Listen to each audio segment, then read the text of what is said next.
Everyone. तो students, आज cardiovascular का सिस्टम का नेक्स्ट जो लेक्चर है, लेक्चर नंबर 5, उसमें एक फिर से नया टॉपिक हम डिस्कस करेंगे, दैट इज इलेक्ट्रोकार्डियोग्राम। इलेक्ट्रोकार्डियोग्राम या जिसको आप शॉर्ट में बोलते हैं ईसीजी।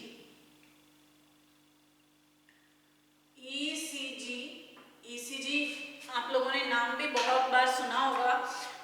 जब भी थोड़ी सी कभी हार्ट में प्रॉब्लम होती है या जो रूटीन में हाई बीपी पेशेंट्स होते हैं या कभी लगता है कि कोई चेस्ट पेन या चेस्ट कंजेशन जैसी कोई प्रॉब्लम होती है, तो उस टाइम पे ईसीजी बड़ा ही कॉमन है, जिसमें आपने ये वेव देख के शायद आपको ध्यान में आ रहा होगा कि एक बड़ी लंबे सी जो स्ट्रिप है उसके ऊपर जो है ये बहुत सारी उसके अंदर जो है कंटिन्यूस वेव्स दिखाई जाती हैं। या मूवीज में भी कई बार आप लोगों ने देखा होगा कि जब किसी की डेथ होती है तो वो कंप्यूटर सिस्टम पर एक ये वेव कंटिन्यूस चलती रहती है और जैसे ही किसी की डेथ होती है तो वो बिल्कुल स्लांट सीधी लाइन आ जाती है। तो ये ईसीजी एक्चुअल में है क्या? That is electrocardiogram. ईसीजी की फुल फॉर्म है इलेक्ट्रोकार्डियोग्राम।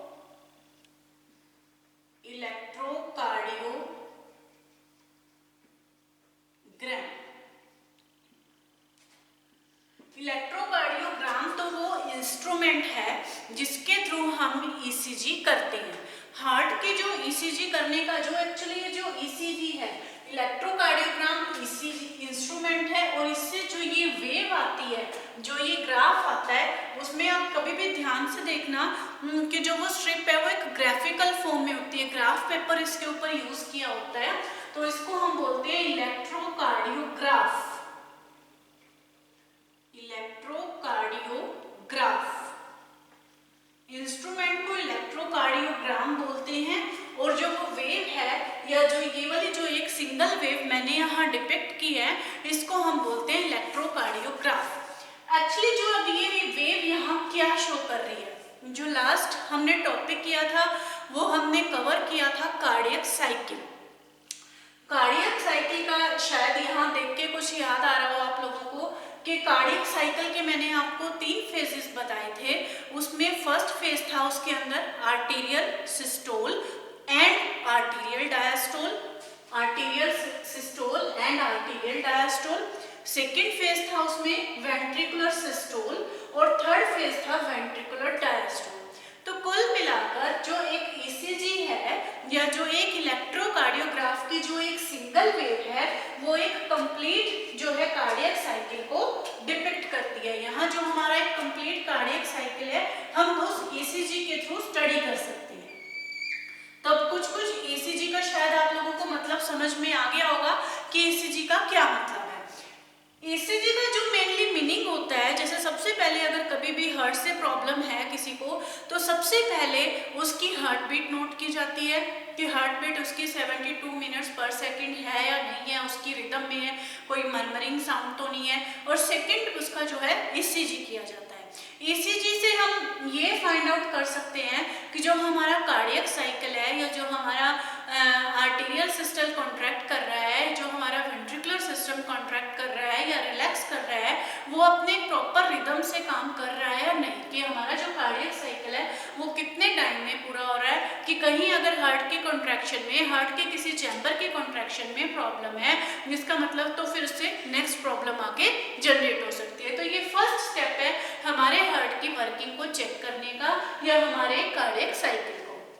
अब जो इलेक्ट्रोकार्डियोग्राफ है, इसके अंदर हम ये क्या डिपिक्ट करता है, ये जो वेव्स हैं। अब इसके अंदर देखिए जो इलेक्ट्रोकार्डियोग्राफ है या जो इलेक्ट्रोकार्डियोग्राम है, इसमें मैंने एक ये वेव यहाँ ऑलरेडी बनाई हुई है।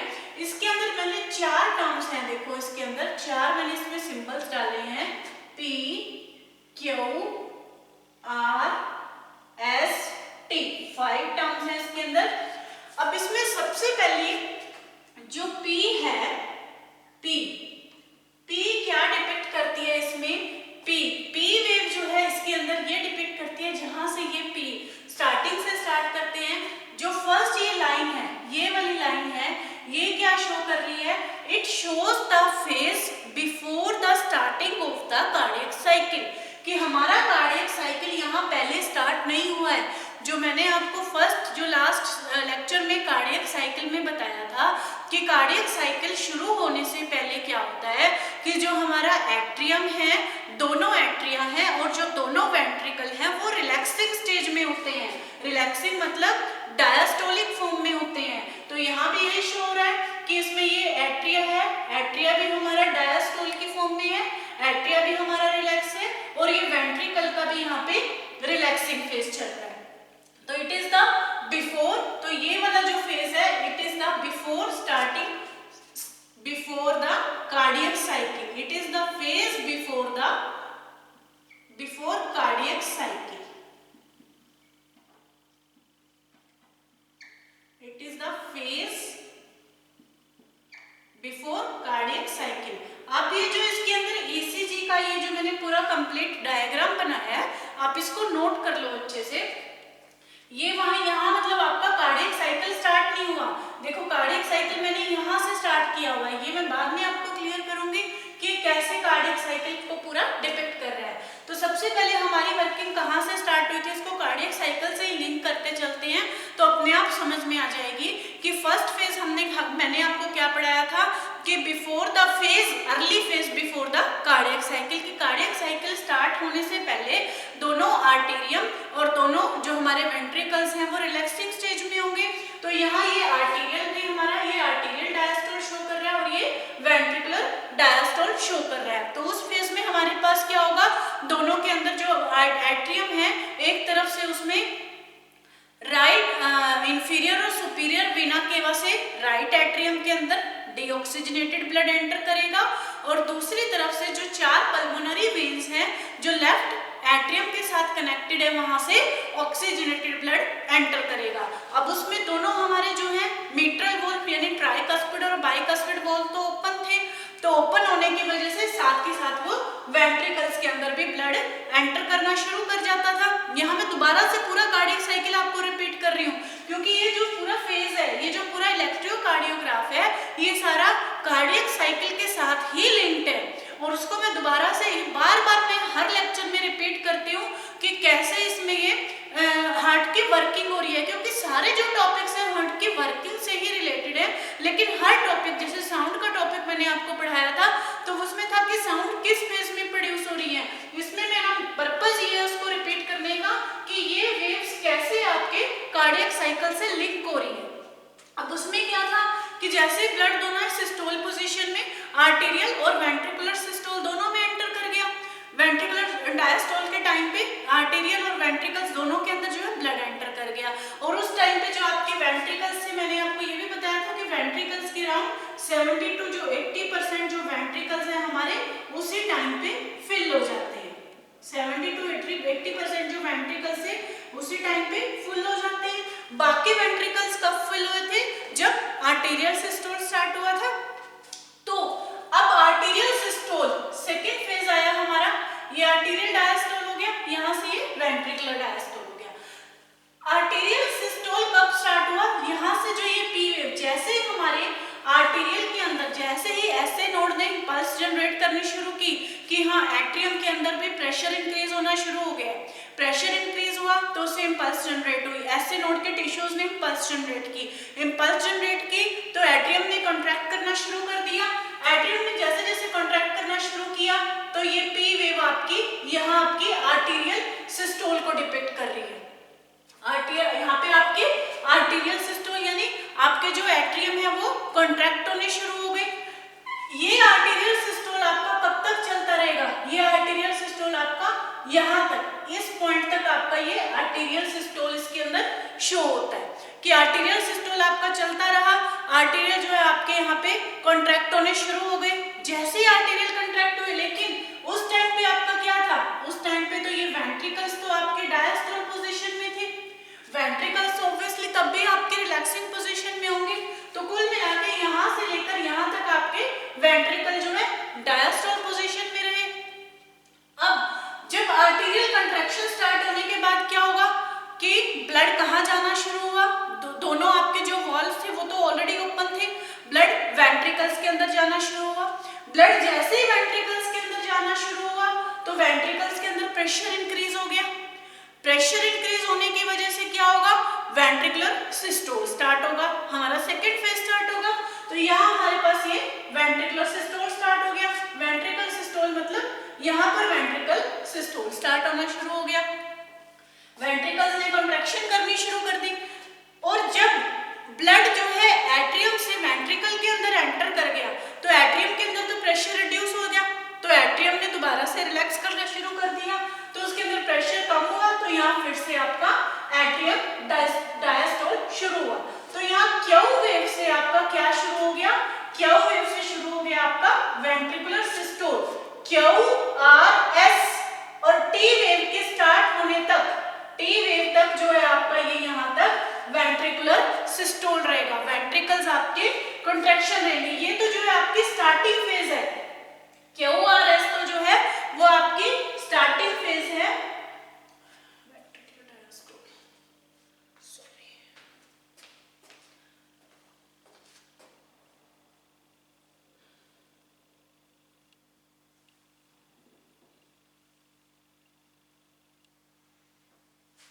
क्यू आर एस आपके स्टार्टिंग फेज है। इसके अंदर जब इसमें वेंट्रिकल्स ने कॉन्ट्रैक्ट करना शुरू कर दिया, जब इसके अंदर वेंट्रिकल्स ने कॉन्ट्रैक्ट करना शुरू कर दिया और कॉन्ट्रैक्ट करने की वजह से सेमिल्यूनर वॉल्स ओपन हो गए। सेमिल्यूनर वॉल्स ओपन होने की वजह से ब्लड फ्लो करना शुरू कर गया, एक तरफ से एरोटा में और एक तरफ से पल्मोनरी वेन्स में, पल्मोनरी आर्टरीज में, सॉरी, ठीक है। तो यहाँ पे वेंट्रिकुलर सिस्टोल हुआ और इधर से यहाँ पे आपकी एट्रियम का तो काम खत्म ही हो गया जब उन्होंने वेंट्रिकल तक ब्लड पहुंचा दिया। तो वहां पे जो है एट्रियल आपके कंप्लीटली रिलैक्स्ड पोजीशन में है। और उसके बाद जो वेंट्रिकल से भी ब्लड फ्लो कर गया, फ्लो करने के बाद जो ये वेंट्रिकुलर इजेक्शन टाइम था, कि वेंट्रिकल से ब्लड निकलने का टाइम था, वेंट्रिकुलर इजेक्शन टाइम। तो वेंट्रिकुलर इजेक्शन टाइम के बाद क्या हुआ कि जब यहाँ पे प्रेशर रिलीज होना शुरू हो गया, कम होना शुरू हो गया, तो आपके वेंट्रिकल्स भी रिलैक्स हो गए। तो ये जो टी है, टी की जो ये वेव है यहाँ से, ये देखो इसमें हाफ के बाद जैसे जैसे इसमें ये वेव कम होनी शुरू हुई, तो इसका मतलब ये वेंट्रिकुलर डायस्टोल आपका शुरू हो गया। तो इस तरह से ये जो पूरा का पूरा इलेक्ट्रोकार्डियोग्राम है, ये इलेक्ट्रोकार्डियोग्राम पूरा आपके कार्डियक साइकिल को लिंक करता है। यहाँ कार्डियक साइकिल आपको कहां से कहां तक है, यहाँ पी वेव की स्टार्टिंग से लेकर यहाँ पर टी वेव की एंडिंग तक यहाँ आपका कार्डियक साइकिल है। इसके बाद कुछ टाइम के बाद जो यहाँ नया फेज शुरू होगा नेक्स्ट, तो वहाँ कार्डियक साइकिल के बीच का टाइम होगा जिसको हम प्री फेज कहेंगे, जिसमें वेंट्रिकल और आर्टेरियल दोनों, ये वेंट्रिकल और आर्टेरियल आपका दोनों आपके जो है रिलैक्सिंग स्टेज में है। तो उसके बाद यहाँ से नया कार्डियक साइकिल आपका स्टार्ट हो जाएगा। तो ये क्या है इसके अंदर, जो पी वेव क्या है, P wave it shows the arterial contraction, arterial, अब तो इसको सिस्टोल वर्ड लिख दे हम, P wave it shows the arterial systole. Q R S it depicts the ventricular systole, it depicts the ventricular systole, and T it depicts the ventricular diastole, it depicts the ventricular diastole, कि यहाँ पे आपके ventricles हैं जो वो relax हो जाएंगे।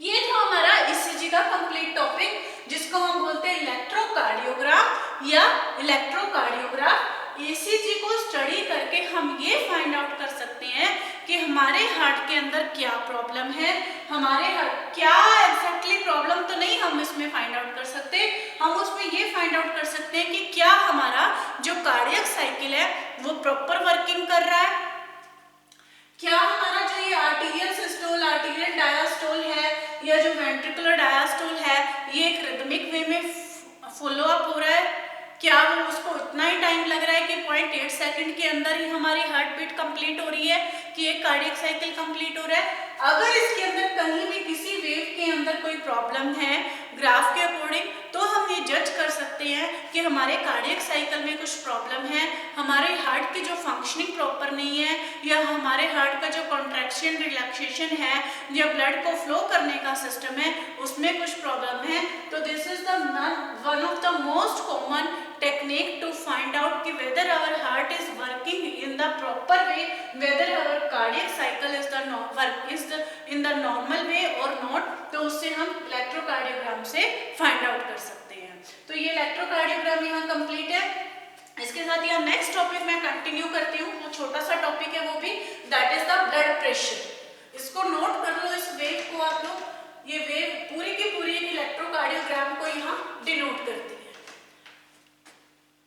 और बहुत ही इंपॉर्टेंट टॉपिक है ये इलेक्ट्रोकार्डियोग्राम या इलेक्ट्रोकार्डियोग्राफ। इसमें अगर आप सिंपली डायग्राम बनाकर इसमें P, Q, R, S, T waves को आप एक्सप्लेन भी कर देंगे कि वो क्या डिपिक्ट करती है, ECG की फुल फॉर्म क्या है, उसके लिए इंस्ट्रूमेंट कौन सा यूज करते हैं, then you will get the complete और full marks.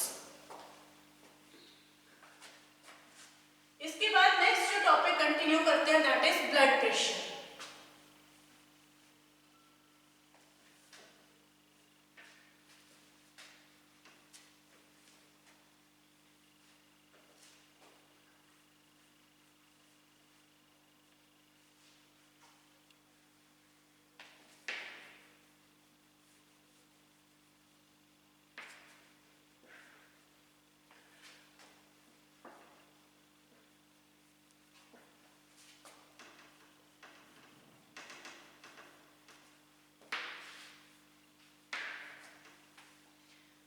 Next one is the blood pressure.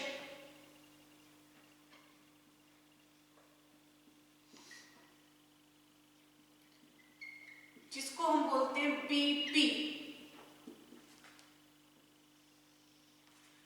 Blood pressure, जो ब्लड प्रेशर है, कितना ब्लड प्रेशर नॉर्मली मेजर किया जाता है, that is 80 to 120 mm of Hg। Blood pressure को जो मेजर करने के लिए इंस्ट्रूमेंट यूज करते हैं that is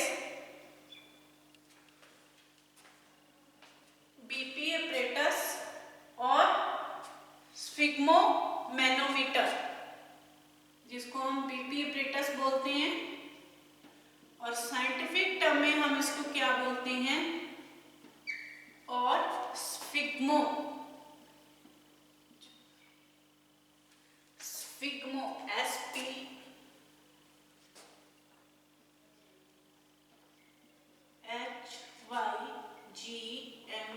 sphygmomanometer.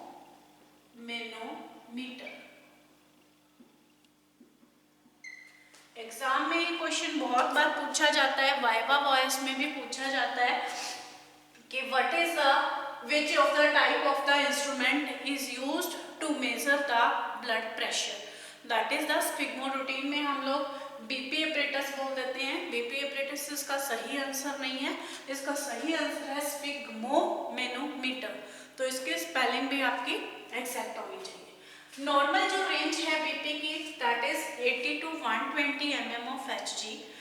BP actually है क्या, what is the blood pressure? Blood pressure है, जो ब्लड प्रेशर हम मेजर करते हैं that we measure specially the arterial blood pressure. Arterial blood pressure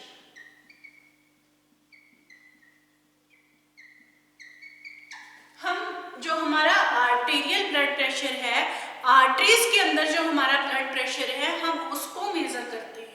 venous blood pressure इसमें कभी भी मेजर नहीं किया जाता, क्योंकि जो वेन्स है हमारी, वेन्स डीप सिटेड होती हैं, डीपली लोकेटेड होती हैं, जबकि जो आर्टरीज है हमारी वो सुपरफिशियली लोकेटेड होती हैं। और आर्टरीज के थ्रू हमारी पूरी बॉडी में ही ब्लड सर्कुलेट होता है। ब्लड सर्कुलेट वेन्स के थ्रू भी होता है, वेन्स में डीऑक्सीजनेटेड है, आर्टरी में ऑक्सीजनेटेड है, लेकिन आर्टरी सुपरफिशियल होती हैं और सुपरफिशियल और आर्टेरियल ब्लड प्रेशर ही हमेशा मेजर किया जाता है। अब जो ब्लड प्रेशर है इसमें जो 80 to 120 mm of Hg इसमें मेजर किया जाता है। एक्चुअली जो ब्लड प्रेशर है वो दो तरह का होता है, that is systolic, that is the systolic blood pressure and diastolic blood pressure. Systolic blood pressure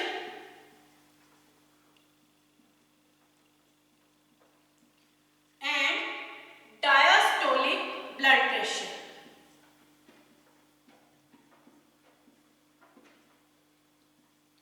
Diastolic blood pressure. Systolic blood pressure क्या चीज है कि it is the maximum pressure. Systolic blood pressure, it is the maximum pressure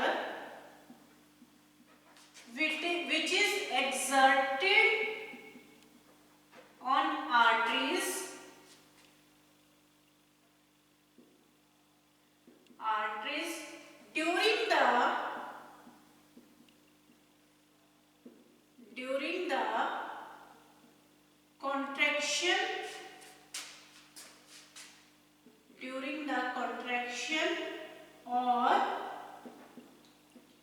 during the contraction or systole of the heart.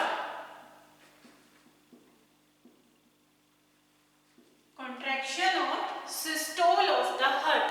इसकी जो range है that is about 100 mm to 120 mm of Hg. 100 mm to 120 mm of Hg. और diastolic blood pressure, it is the diastolic क्या होता है? Diastolic it is the minimum pressure. Diastolic pressure it is the minimum pressure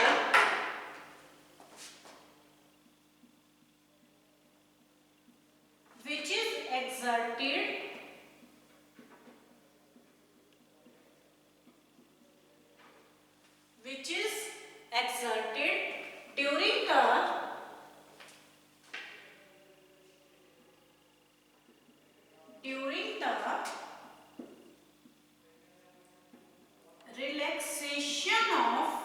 relaxation of diastolic phase of heart.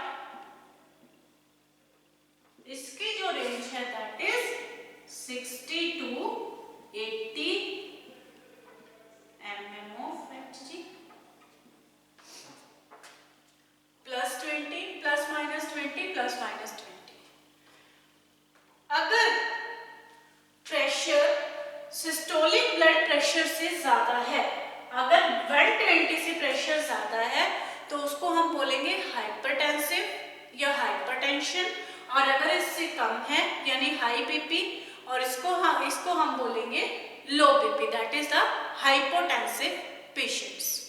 Okay, कि अगर pressure इससे कम है, मतलब कि अगर जैसे आप ये मान लो कि इसमें जैसे आपके पास यहाँ 80 to 120 mg ये जो आपकी है नॉर्मल बीपी की रेंज है. अगर तो आपके पास बीपी की रेंज इससे ज्यादा है तो इसको हम बोलेंगे हाइपरटेंसिव या हाइपरटेंशन, और जिसको हम बोलते हैं हाई बीपी. अगर आपके पास 80 to 120 से 80 से आपके पास प्रेशर कम है, इसको हम बोलेंगे हाइपोटेंशन. हाइपोटेंशन, और इसको हम बोलते हैं लो बीपी. दोनों ही केस में हमारी बॉडी के लिए हार्मफुल है. अगर बीपी हाई है तब भी, और बीपी लो है तब भी. बीपी हाई बीपी लो जो है आजकल बड़ी कॉमन प्रॉब्लम है कि बीपी हाई होने का क्या रीज़न है, बीपी लो होने का क्या रीज़न है. जैसे मेनली हमारी जो डाइटरी हैबिट्स है या सिटिंग जॉब्स हैं उन केसेस में ज़्यादा प्रॉब्लम आती है। डाइटरी हैबिट्स में जैसे ऑयली फूड, जंक फूड या सॉल्टेड फूड ज़्यादा खाने से हाई बीपी पेशेंट्स हो जाते हैं, या लो बीपी पेशेंट्स जो हैं जिसमें सॉल्ट की कमी हो जाए, या और भी बहुत से रीज़न हो सकते हैं जो हमारे बीपी को इफेक्ट करते हैं। तो दोनों ही केसेस में वो हमारे हार्ट के लिए हार्मफुल हैं। और इसके अलावा जो ये हाइपरटेंशन या हाइपोटेंशन की प्रॉब्लम्स हैं, इनके साथ और भी बहुत सी प्रॉब्लम्स कोरिलेट करती हैं, बहुत सी प्रॉब्लम्स इनके साथ आगे के आगे एग्जर्ट करती हैं। तो इसका बेस्ट सोल्यूशन ये है कि थोड़ा सा डाइटरी कंट्रोल किया जाए, और बेटर वे ये है कि उसमें थोड़ी सी एक्सरसाइज की जाए रूटीन वर्क में, तो यू कैन कंट्रोल और यू कैन कीप योर जो है blood pressure in the normal range, that is 80 to 120 mm of the Hg। अब इसमें सिस्टोलिक ब्लड प्रेशर और डायस्टोलिक ब्लड प्रेशर तो आपको समझ में आ गया कि हम जो इसमें दो रेंजेस क्यों लेते हैं, कि 80 to 120 mm ऑफ Hg का क्या मतलब है कि अगर हमारा जो ब्लड प्रेशर है 80 से 120 के बीच में लाई करता है, हमेशा उसमें दो ब्लड प्रेशर मेजर किए जाते हैं कि अपर ब्लड प्रेशर और लोअर ब्लड प्रेशर की सिस्टोलिक ब्लड प्रेशर कितना है और डायस्टोलिक ब्लड प्रेशर कितना है, उसी के अकॉर्डिंग जो पेशेंट को हाइपरटेंशन या हाइपोटेंशन है या लो बीपी है या हाई बीपी है वो डिसाइड किया जाता है। इसके अलावा जो बीपी को मेनली अफेक्ट करते हैं फैक्टर्स, वो कौन कौन से फैक्टर्स हो सकते हैं, जैसे एक तो फैक्टर जैसे मैंने आपको बताया कि हमारी जो डाइटरी हैबिट्स है कि डाइट के अंदर सॉल्टी फूड है या डाइट के अंदर जो ऑयली फूड्स हैं अगर आप ज़्यादा कंज्यूम करते हैं तो उसकी वजह से हाइपरटेंशन की प्रॉब्लम हो सकती है। दूसरा ये है कि कई वजह से ब्लड की जो कार्डियक आउटपुट हमारी ज़्यादा हो। कार्डियक आउटपुट का क्या मतलब है, कार्डियक आउटपुट मैंने आपको जैसे लास्ट टॉपिक में करवाया था, what was the cardiac output.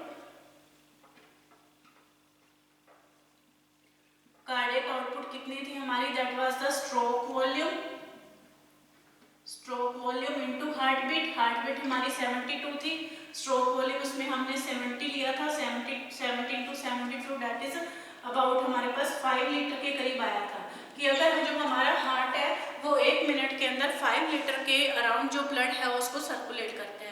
अगर किसी भी रीजन से हमारी जो कार्डियक आउटपुट इंक्रीज हो जाती है, कार्डियक आउटपुट जैसे किस रीजन में इंक्रीज हो सकती है, जैसे सपोज एक्सरसाइज के केस में, रनिंग के केस में, जब हमारी जो कार्डियक आउटपुट है, हमारी हार्ट बीट बहुत ज़्यादा तेज हो जाती है, उस टाइम पे कार्डियक आउटपुट बढ़ जाती है। क्योंकि जो हमारी बॉडी है, हमारी बॉडी को क्या ज़रूरत पड़ती है कि एक्सेस में ऑक्सीजन सप्लाई की ज़रूरत पड़ती है, और ऑक्सीजन सप्लाई को कोप अप करने के लिए जो हार्ट को ब्लड जो है बड़ी फास्ट सर्कुलेट करना पड़ता है।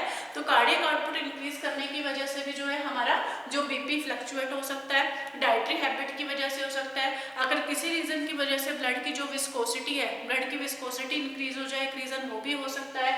या जो जैसे हम हमेशा इसको आर्टीरियल ब्लड प्रेशर मेजर करते हैं कि आर्टरीज के ऊपर जो प्रेशर है अगर वो ज़्यादा एग्जर्ट हो रहा है, हमारी जो आर्टरीज है किसी वजह से कंस्ट्रिक्ट हो जाती हैं। कंस्ट्रिक्ट के जैसे ऐसे कैसे कंस्ट्रिक्ट होंगे, क्योंकि बहुत सी जैसे हार्मोनल चेंजेस होते हैं, या जैसे हम लोग मेडिसिनल जो यूज़ करते हैं, स्टेरॉयडल हार्मोन्स होते हैं, उनके साइड इफेक्ट्स होते हैं कि वो वेसो कंस्ट्रक्शन कर देती हैं, आर्टरीज को कंस्ट्रक्ट कर देती हैं। अगर आर्टरीज का ल्यूमन, आर्टरीज का साइज कंस्ट्रक्ट हो जाएगा तो उस केसेस में भी जो हमारा बीपी है वो फ्लक्चुएट हो जाएगा। तो these are the different factors which mainly affect our blood pressure. तो ये छोटा सा टॉपिक था, इसमें जो आपका ब्लड प्रेशर का है, ये आपकी जो बुक में बड़े आसानी से आपको ये फैक्टर्स मिल जाएंगे। उसमें आप बीपी का अगर आपके पास टॉपिक आता है कि what is the BP, what is the blood pressure, तो उसमें जस्ट आप सिंपल डिफाइन कीजिए कि उसमें कि it is the normal range is 80 to 120 mm of Hg। उसके लिए एपरेटस कौन सा यूज करते हैं, दैट इज द स्फिग्मोमैनोमीटर, और उसमें हम आर्टीरियल ब्लड प्रेशर मेजर करते हैं। दो तरह का ब्लड प्रेशर होता है, that is the systolic and the diastolic blood pressure. Upper pressure is called as the systolic blood pressure because it is measured due to the contraction of the heart, and lower one is called as a diastolic blood pressure because it is measured due to the relaxation of the heart. और उसके बाद आप उसमें जैसे उसमें factors include कर सकते हैं कि increase in the cardiac output, changes in the dietary habits, या changing in the some physical work या फिजिकल एक्टिविटीज, या increase in the blood viscosity, vasoconstriction, बहुत से फैक्टर्स हैं। या ड्रग्स का बहुत सा इसमें साइड इफेक्ट हो सकता है जो हमारे बीपी को फ्लक्चुएट करती है। तो आज के लिए इतना सफिशिएंट है। इसमें दो टॉपिक्स मैंने आपको करवाए हैं, इलेक्ट्रोकार्डियोग्राम और ब्लड प्रेशर। दोनों ही टॉपिक बहुत इंपॉर्टेंट है, बार बार बोल रही हूँ मैं। इनके जो 4 नंबर के जो नोट हैं वो बड़े आराम से आ जाते हैं। ईसीजी का नोट बहुत बार आता है, इलेक्ट्रोकार्डियोग्राम का उसकी वेव का डायग्राम आपको प्रॉपर उसको आना चाहिए। उसमें हर के अंदर पी, क्यू, आर, एस या टी जो उसके अंदर वेव्स हैं वो क्या डिपिक्ट करती हैं, इसमें सिस्टोल या डायस्टोल फेज है, कहाँ से शुरू होता है, तो ये सारी चीज़ें उसमें आपको क्लियर होनी चाहिए। आज के लिए इतना ही। Okay, thanks. और बस नए लेक्चर में फिर हम जो नेक्स्ट लेक्चर है उसमें आर्टीरियल वीनस सिस्टम जो हार्ट का भी एक टॉपिक पेंडिंग है, या डिफरेंट तरह के जो सर्कुलेशंस हैं, ब्लड सर्कुलेशंस है, पोर्टल सर्कुलेशन है, आर्टीरियल सर्कुलेशन है, वीनस सर्कुलेशन है, या वो उनको हम डिस्कस करेंगे। हार्ट के फंक्शंस या हार्ट से कुछ रिलेटेड जो डिजीज हैं वो हम नेक्स्ट लेक्चर्स में कंटिन्यू करेंगे। Okay, thanks again.